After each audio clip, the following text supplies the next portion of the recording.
Hey YouTube family, what's up? My name is John Herod, your host.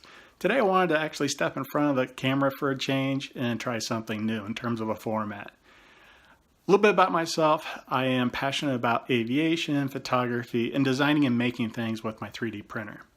Today I want to bring forth to you an idea that I've been noodling on for the last couple weeks because the weather in Ohio has not been very generous when it comes to favorable weather for flying a drone. What I want to bring to you is a new concept for visualizing how to plan your drone shots when you get on site. I know I struggle trying to think about all the things that I want to do, but if I just spent a few more minutes ahead of time before I got to the site, I would have a better idea of what I'm trying to do and the story that I want to capture and share with the world. So after watching numerous YouTube videos about cinematography, one of the things that keeps coming up at the top of the list is planning, planning, and planning. And so after doing some research, I haven't been able to find a tool that does this adequately from my perspective, that communicates ideas very quickly without having to do a lot of reading and doesn't take a lot of time to create. So if you're interested in upping your game and maximizing your time up in the air and creating compelling shots that you want to share with your audience, then you've come to the right place. Let's get started. So let's begin the conversation with battery life. Starting on the left with the Phantom 4 series, you're getting approximately 30 minutes of airtime. With the Mavic Pro series, you're getting anywhere from 27 to 30 minutes of airtime. And on the far right-hand side with the DJI Spark, it's rated for 16 minutes of airtime. Now, since I put this slide together, the Mavic Air has been released and they advertise battery life of 21 minutes. I think you know as well as I do that for drones, there's a big difference between advertised life and actual use life. And I think you can approximate that 25% less than its rated value is what you're realistically going to experience out in the field. So with the battery life covered, let's move on to visual communication systems. So let's take a look now at the visual inspiration for my proposed solution. First off is Google Maps. It's a great tool for understanding the geographical context of where you'll be flying at scale, and it also allows you to use label push pins that could be used to communicate some simple information. Next up is the Arresti system for describing aerobatic flying maneuvers. It uses line work to set a start point and an end point. We could also add additional information to this, such as camera movement. The last solution I took a look at is Hollywood shoot planning tools that shows how to use camera angles for a particular scene. So with that in mind, let's move on to my proposed solution. Using those concepts as inputs, I wanted to keep the tool set as simple and mobile as possible while minimizing distractions. The solution I came up with uses a combination of Google Maps and a diagramming tool called Graphio. I believe everyone is familiar with Google Maps for getting geographic information about a location. Graphio might be new to you. It just happens to be my go-to tool for creating all kinds of diagrams that is simple and effective. Just a heads up that Graphio is only available for the Apple iOS platform. However, I would have to imagine that there are some good Android apps that would be similar.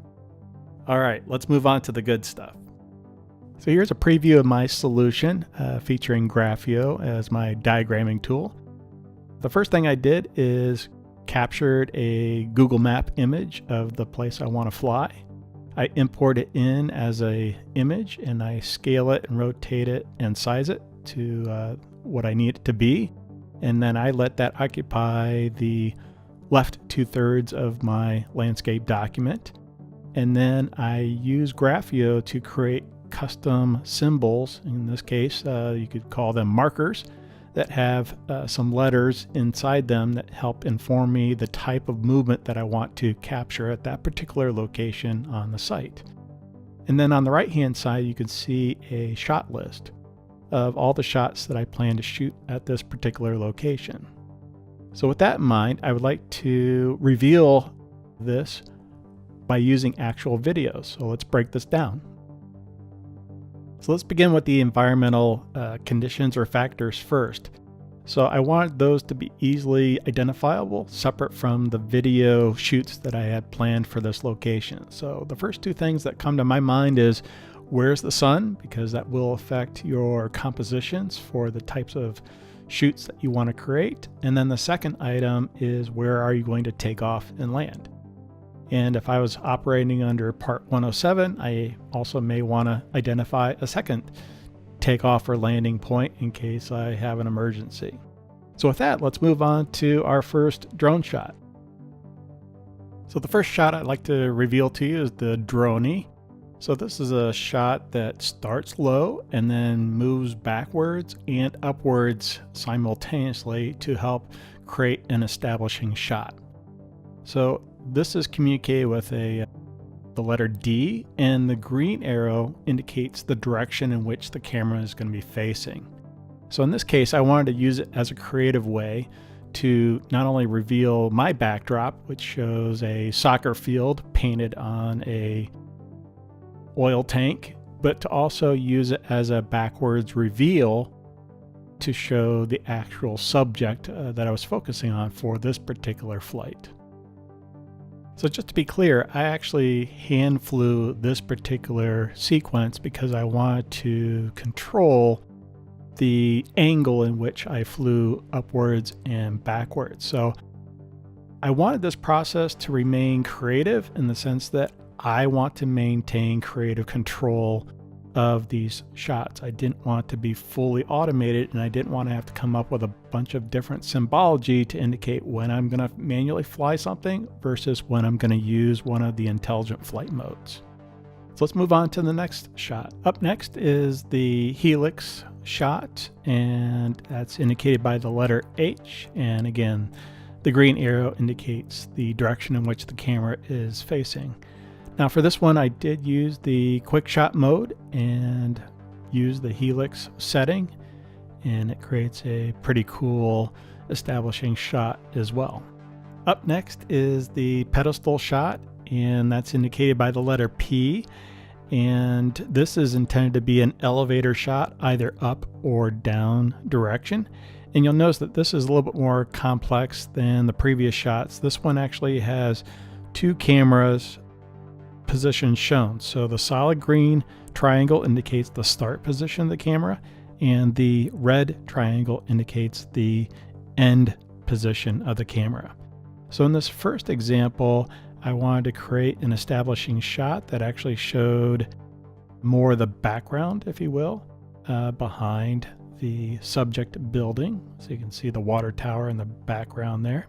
And for the next shot, I attempted to crop in a little closer to, again, make that the focus. So I'm encouraging you to experiment and to do multiple tries to get the right effect that you're looking for. And for the third one, I just did a high pass at a single level going from right to left. Up next is orbit, indicated by the letter O, and you can see a dashed red line going from that marker to the camera marker that's indicated by a solid green triangle, and the camera is also superimposed on an arc that indicates the approximate radius that I was trying to shoot for.